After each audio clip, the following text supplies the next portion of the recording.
Welcome to Ultravision school Patdi. ગયા લેક્ચરની અંદર આપણે જૈવિક પ્રક્રિયા છઠ્ઠું ચેપ્ટર ભણ્યા હતા. એની અંદર પહેલો ટોપિક આપણે ભણ્યા હતા, પોષણ વિશે વાત કરી હતી. બરાબર, એમાં બે પ્રકાર આપણે જોયા હતા, સ્વાવલંબી પોષણ પદ્ધતિ અને પરાવલંબી પોષણ પદ્ધતિ. તો આવું જે પોષણ આપણે જે તે સજીવ દ્વારા મળ્યું હતું, એ સજીવ હવે એનું પાચન કરશે.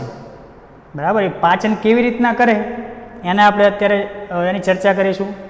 એક કોષી સજીવની અંદર પણ આપણે અમીબા અને પેરામિશિયમની અંદર પાચનની ક્રિયા જોઈ હતી. બરાબર છે. તો જટિલ જે કણો છે એનું જે પાચનની ક્રિયા છે, એટલે કે મનુષ્યની અંદર પાચન કેવી રીતના થાય છે એના વડે આપણે સમજીએ તો જોઈએ કે મનુષ્યની અંદર પાચનની અંદર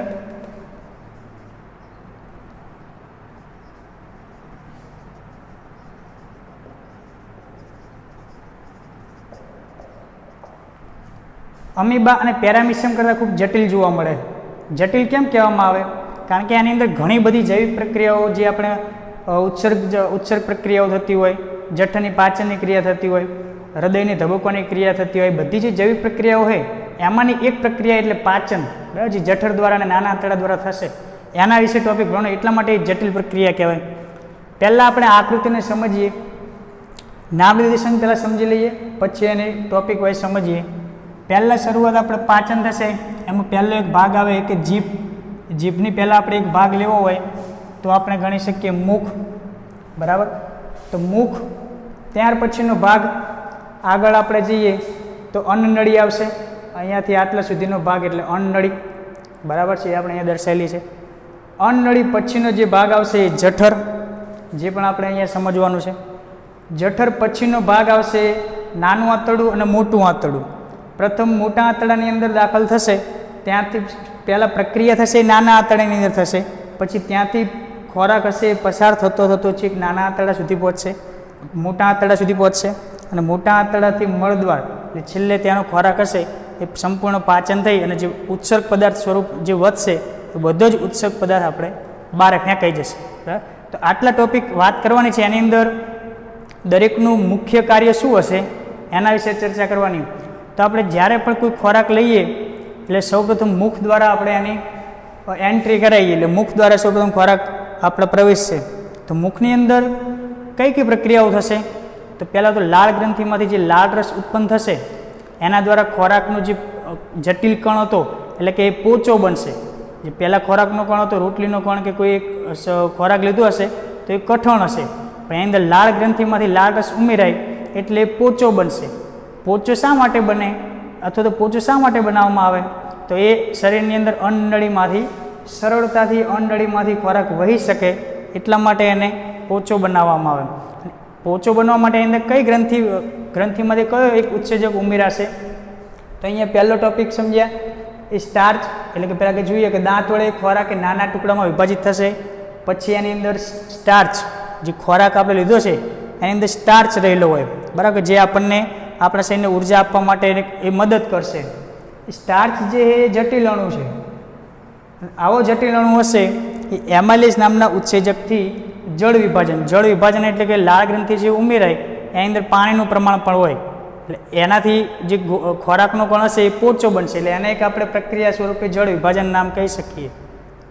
એમાઇલેઝ ઉત્સેજક દ્વારા ખોરાક એ શર્કરામાં ફેરવાશે. તો અહીંયા આપણે એક પ્રશ્ન એક માર્કમાં એવો બની શકે કે સૌપ્રથમ સ્ટાર્ચનું પાચન કયા ભાગમાં જોવા મળે છે? તો એ ભાગ એટલે મુખની અંદર જોવા મળશે. બરાબર, બાકી વધારાનું જે ડિટેલ છે એ આપણને આવડે.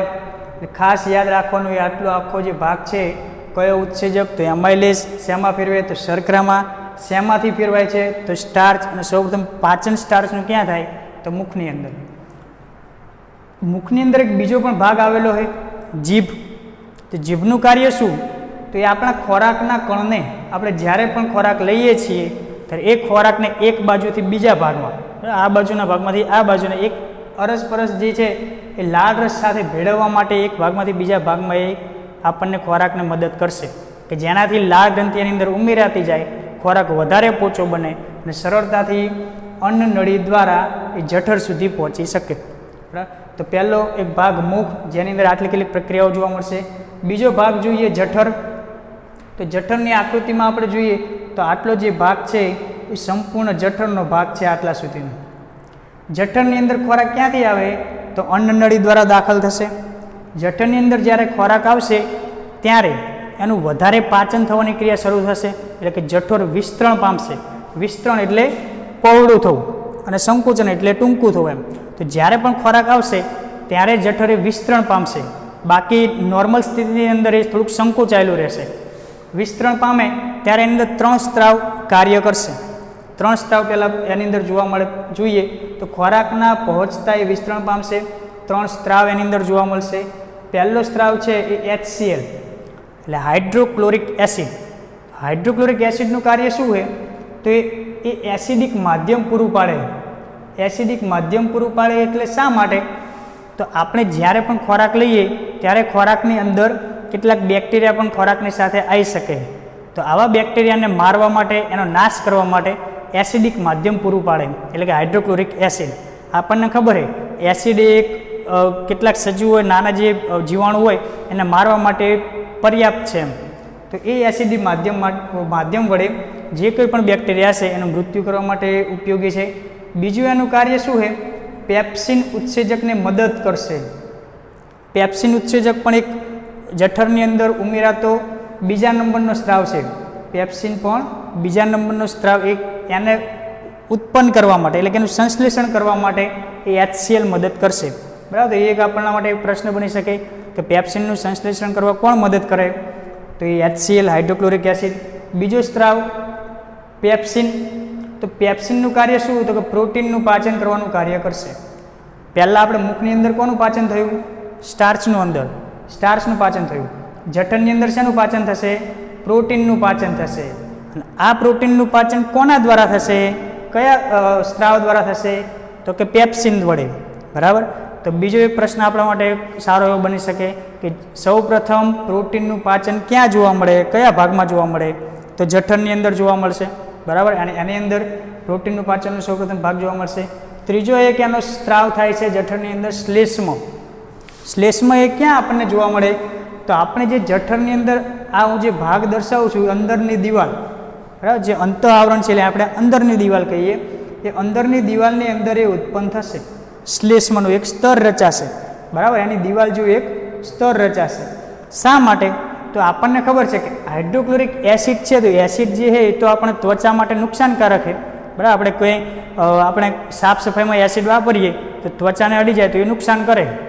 તો આવું એસિડ હશે એ જઠરને પણ નુકસાન પહોંચાડી શકે. તેના કરતાં સક્રિય ઓછું હશે HCl, પરંતુ એ નુકસાન પહોંચાડી શકે. તો આવું નુકસાન ન થાય એટલા માટે શ્લેષ્મનું જે સ્તર રચાશે અથવા એનું સ્ત્રાવ થશે એ જઠરને HCl એટલે કે એસિડિક માધ્યમથી રક્ષણ પૂરું પાડે છે. બરાબર. આખી જે દિવાલ છે જઠરની એને રક્ષણ પૂરું પાડશે, એને કોઈ નુકસાન થવા દેશે નહીં. બરાબર. આ પ્રકારે આપણે જઠરની અંદર 3 પ્રકારના સ્ત્રાવ જોઈએ, એક HCl, પેપ્સિન અને શ્લેષ્મ. HCl હાઇડ્રોક્લોરિક એસિડ એ બેક્ટેરિયાને નાશ કરવા માટે મદદ કરે અને પેપ્સિનને ઉત્સેચકને મદદ કરશે. પેપ્સિન તો પ્રોટીનનું પાચન કરશે, 1 માર્કમાં પ્રશ્ન થશે. શ્લેષ્મ તો એસિડિક માધ્યમથી રક્ષણ આપશે એટલે કે જઠરની દિવાલને રક્ષણ કરશે. એના પછીનો આગળનો આપણે ટોપિક જોઈએ જઠર અને અન્નળી. એની વચ્ચેનો એક અહીંયા બ્લેક મેં લાઈન દોરી છે, એ લાઈનની જે છે એને શું કહેવામાં આવે છે, ઉરોદર પટલ. એનો એ પાચનમાં કંઈ બહુ મહત્ત્વ નથી, પરંતુ એની થોડીક માહિતી આપણે લઈ લઈએ તો ઉરોદર પટલ આપણે જ્યારે શ્વાસોશ્વાસની ક્રિયા કરીએ છીએ શ્વાસોશ્વાસની ક્રિયાની અંદર આપણને મદદ કરશે. જ્યારે શ્વાસ લઈએ ત્યારે ઉરોદર પટલ હશે નીચેની તરફ ખેંચાશે, એટલે પાંસળીઓ જે હશે અહીંયા દરેક જગ્યાએ પાંસળીઓ આવેલી હોય, એક ફેફસાનો ભાગ. તો ઉરોદર પટલ શ્વાસ લઈએ ત્યારે નીચેની તરફ પડશે, જ્યારે શ્વાસ છોડીએ એટલે ફરી પાછું એનું મૂળ સ્થિતિમાં આવી જશે. બરાબર. તો આ એક ભાગ છે ઉરોદર પટલ. જઠર પછીનો એક ભાગ આવશે, અહીંયા આગળ જઈએ તો એક આગળનો જે ભાગ છે અહીંયા કે જ્યાં જઠર એનો માર્ગ અને મોટા આંતરડાનો માર્ગ, એ બંને માર્ગની વચ્ચેનો જે આ ભાગ છે તેને આપણે એક વાલ્વ તરીકે ઓળખીએ છીએ. બરાબર. કદાચ એક માર્કમાં પૂછાય તો એ વાલ્વ તરીકે ઓળખાય છે. ત્યાર પછીનો એક ભાગ આવશે, એ મોટા આંતરડામાં થોડાક સમય સુધી ખોરાક જશે, ત્યાંથી એ ફરી નાના આંતરડાની અંદર દાખલ થશે. તો નાનું આંતરડું આપણે જે આખો લીલા કલરનો ભાગ દોરેલો છે એ સંપૂર્ણ નાના આંતરડાથી લઈને ફરી પાછું મોટા આંતરડામાં ખોરાક આવી જશે. તો નાના આંતરડાની અંદર પ્રથમ તો જોઈએ તો કે નાનું આંતરડું એક સ્નાયુમય રચના, બરાબર, એના અંદર કોઈ હાડકાની રચના છે નહીં. હાડકાની રચના નથી, સ્નાયુમય જે રચના હોય એ સતત હલનચલન કરી શકે, એની અંદર સ્થિતિસ્થાપકતા હોઈ શકે, બરાબર, એટલે કે સ્થિતિસ્થાપકતાની અંદર હોય છે, વિકોચન પણ પામી શકે વધારે અને સંકોચન પણ પામી શકે. તો પહેલું સ્નાયુઓ દ્વારા નિયંત્રિત છે, બરાબર, સ્નાયુ જે છે એના નિયંત્રિત અને હાડકાની રચનાની અંદર હોતી નથી. સૌથી લાંબો ભાગ જોવા મળે આપણા શરીરની અંદર જે પાચનની ક્રિયા આખી છે એની અંદર સૌથી વધારે સમય રહેતો હોય ખોરાક તો એ પણ નાના આંતરડાની અંદર રહેશે અને એ સૌથી લાંબો ભાગ છે, બરાબર. 6.5 મીટર જેટલું એનું ગણાય છે, એ 6.5 મીટર જેટલું એ ભાગ લંબાઈમાં જોવા મળે. હવે નાનું આંતરડું જે છે એ અલગ અલગ પ્રાણીઓમાં એની લંબાઈ વધુ ઓછી હોઈ શકે. તો કેવા પ્રાણીઓની અંદર વધારે હોય અને કેવા પ્રાણીઓની અંદર ઓછી હોય જોઈએ. ઘાસ ખાનાર પ્રાણી, ઘાસ ખાનાર પ્રાણી એટલે કે આપણે તૃણાહારી પ્રાણીઓ કહી શકીએ, બરાબર. હરણ હોય, સસલું હોય, આ બધા ઘાસ ખાનાર પ્રાણી હોય એને તૃણાહારી પ્રાણી પણ આપણે કહી શકીએ. એની અંદર સેલ્યુલોઝનું પાચન, વનસ્પતિનો ડાયરેક્ટ ઉપયોગ કરે ઘાસ ખાનાર પ્રાણી હોય તો એની અંદર વનસ્પતિની અંદર સેલ્યુલોઝ નામનું તત્વ એક આવેલું હોય. તો આવું સેલ્યુલોઝનું પાચન બહુ અઘરું હોય, બરાબર છે. આપણે તો ખોરાક વનસ્પતિમાંથી જે બીજ કે એક ઉત્પન્ન થશે, અનાજ ઉત્પન્ન થશે એનો ખોરાક તરીકે ઉપયોગ કરીએ એટલે પાચન થોડું સરળ બને, પણ સેલ્યુલોઝનું પાચન કરવું એ ખૂબ જ જટિલ છે. અને આવું જટિલ હોવાથી એની લંબાઈ જે છે નાના આંતરડાની લંબાઈ એ કેવી હશે, વધારે હશે. એટલે ઘાસ ખાનાર પ્રાણી હશે એની અંદર નાના આંતરડાની લંબાઈ ખૂબ જ જોવા મળે છે. માંસ ખાનાર પ્રાણીઓ એની અંદર ટૂંકું જોવા મળે, બરાબર. આપણે મનુષ્ય છે તો એની અંદર માંસાહાર પ્રાણી પણ આપણે મનુષ્યને ગણી શકીએ, એ માંસનો ઉપયોગ પણ કરે ખોરાક તરીકે. તો આપણી અંદર ટૂંકું એ નાનું આંતરડું જોવા મળે, કારણ કે માંસનું પાચન જે છે એ સરળતાથી થઈ શકે, બરાબર. એની અંદર કોઈ સેલ્યુલોઝનું તત્વ હોતું નથી, એટલા માટે માંસ ખાનાર પ્રાણીઓ જે છે એમાં ટૂંકું નાનું આંતરડું જોવા મળે. નાનો આંતરડાને આપણે સમજીએ તો એની અંદર કયા કયા ખોરાકમાંથી કયા કયા તત્વોનું પાચન થશે, તો કાર્બોદિતનું પાચન થશે, પ્રોટીનનું પાચન થશે અને ચરબીનું પાચન થશે.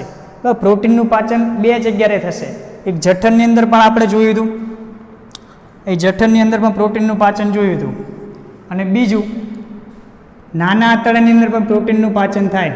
તો એક પ્રશ્ન આપણા માટે બની શકે તો પ્રોટીનનું પાચન કયા બે ભાગોમાં જોવા મળે, તો જઠરની અંદર પણ જોવા મળશે અને નાના આંતરડાની અંદર પણ જોવા મળશે. જોઈએ આવું જે પાચન થશે એના માટે કેટલીક ગ્રંથિઓ એ નાના આંતરડાની આજુબાજુ આવેલી હોય, બરાબર. પહેલી ગ્રંથિ જો આપણે જોઈએ તો યકૃત.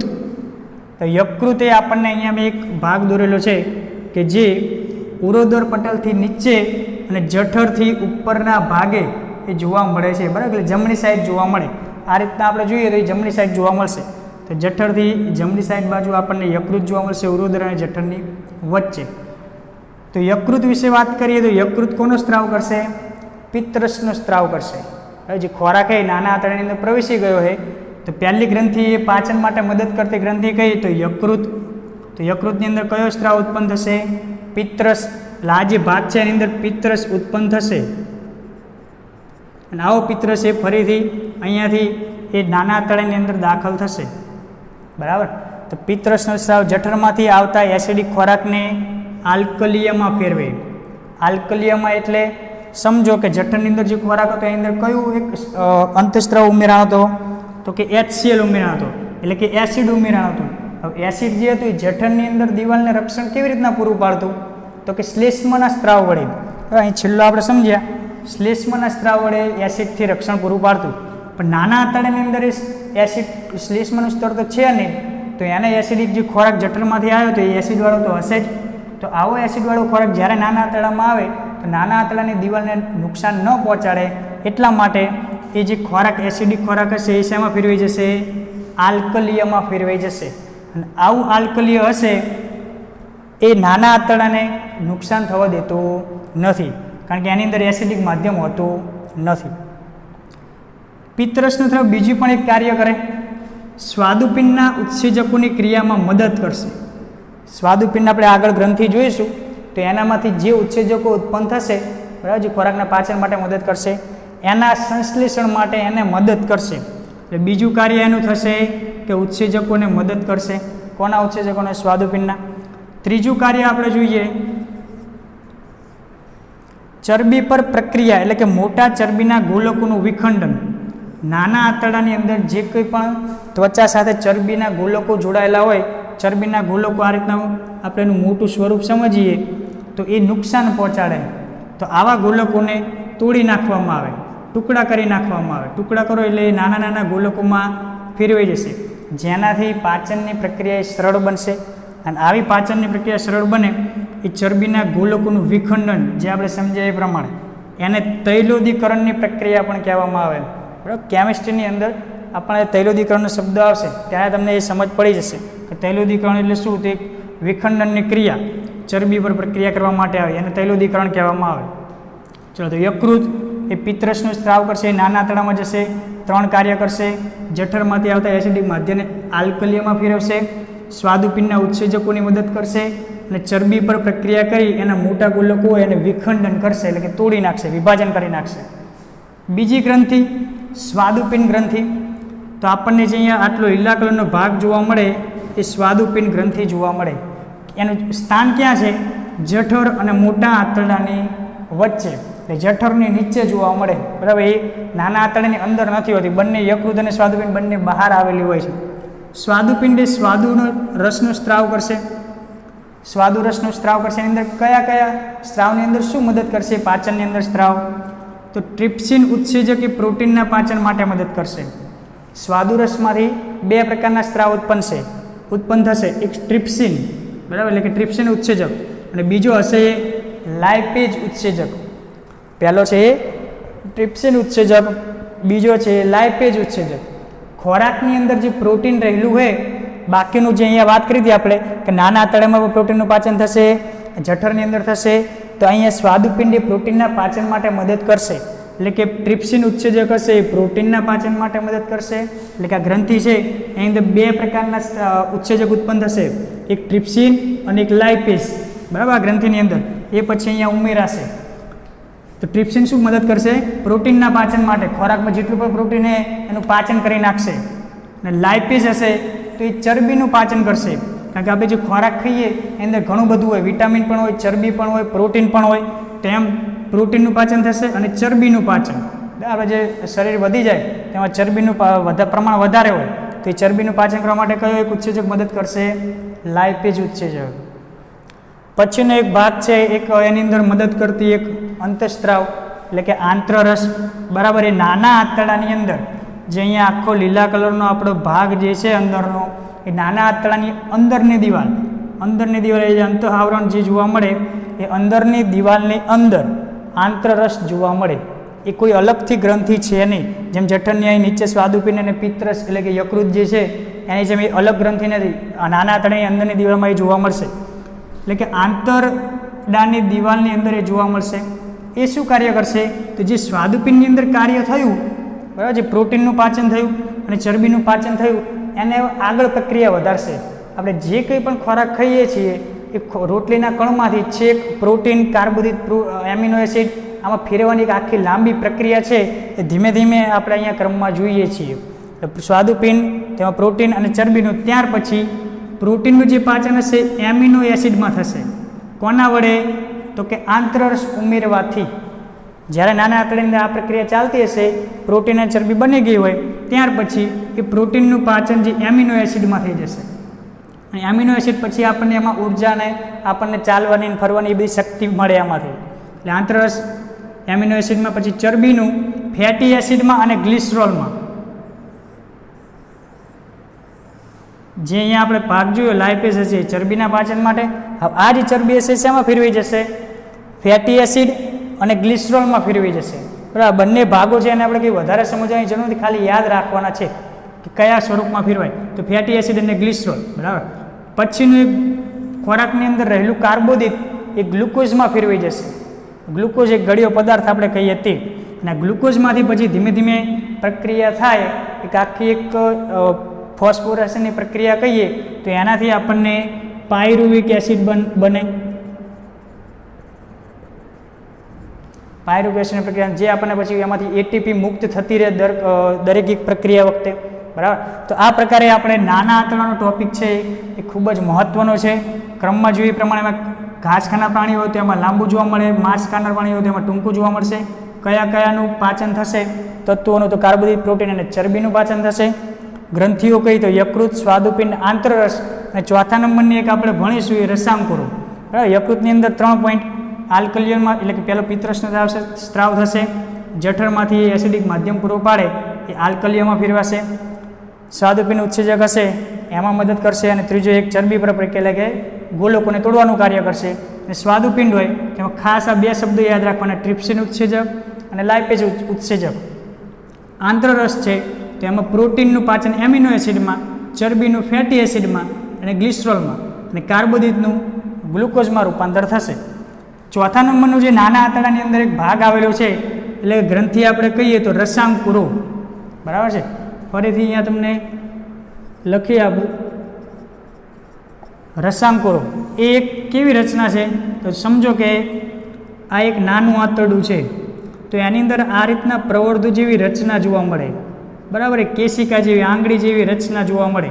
આપણી જેમ આંગળી છૂટી છૂટી એવી રીતના એ જોવા મળશે, જેને રસાંકુરો કહેવામાં આવે.